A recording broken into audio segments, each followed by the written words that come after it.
Hi friends, it's Rabbi Briskin with a thought for Shabbat, and I'd like to thank my friend and colleague Rabbi Diana Miller for reminding me of a verse and a concept that we find in this week's portion called Chaye Sarah that I think can be very helpful in our lives today.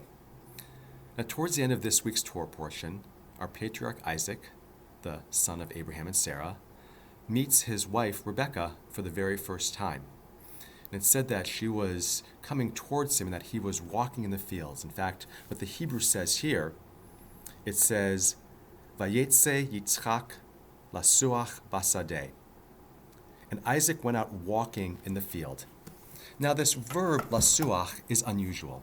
In fact, it only appears in the verb form here once, and most translations render it as stroll. But some might also say meditate, or even could be having a conversation. The word suach is related to the word sicha, the Hebrew word which means conversation. So one of the things that our rabbis teach us is that Isaac wasn't just taking a stroll out in the fields, that he was actually having a conversation with God. Not just praying, but having a conversation, talking out loud to God. Thousands of years later, a generation of rabbis, especially our Hasidic masters, picked up on this idea of sicha, of a conversation with God. And Rebbe Nachman of Bratslav, the great 19th century rabbi and leader, teaches about this practice called Hitbodedut. Hitbodedut.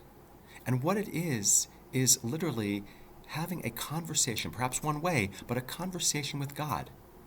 One would go outside in nature, perhaps isolate themselves, and just pour their heart out to God, to start talking to God whatever words come from their lips. Now, I've done this practice myself, and I have introduced this practice to campers and camp settings and retreat settings.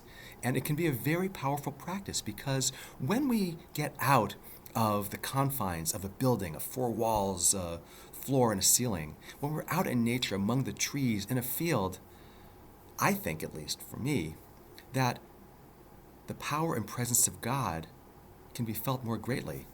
And what a better place in isolation just to start pouring your heart out to God, to have that conversation. That's what Isaac did perhaps in our portion this week. That's what Rebbe Nachman of Bratslav used to do before he would go in for the fixed prayers. That's what I and others will sometimes do as a way to deepen our practice. So friends, it may be a little bit unusual, but if you are up for learning a little bit more about this practice of Hitbodedut, feel free to reach out to me. I'll give you a little primer, tell you exactly what to do, how to do it, and you can go out in your backyard, in Tyler State Park, any place where you are in a natural setting, and try it for yourself. So that is this thought for Shabbat, wishing you a Shabbat Shalom. And remember, this weekend, Nefesh Mountain, great bluegrass Jewish Americana band, leading Shabbat services Friday night at 7 o'clock here at Shir Me, and then a community concert Saturday night at the Zlock Theater at 8 o'clock. Tickets on sale now. Shabbat Shalom.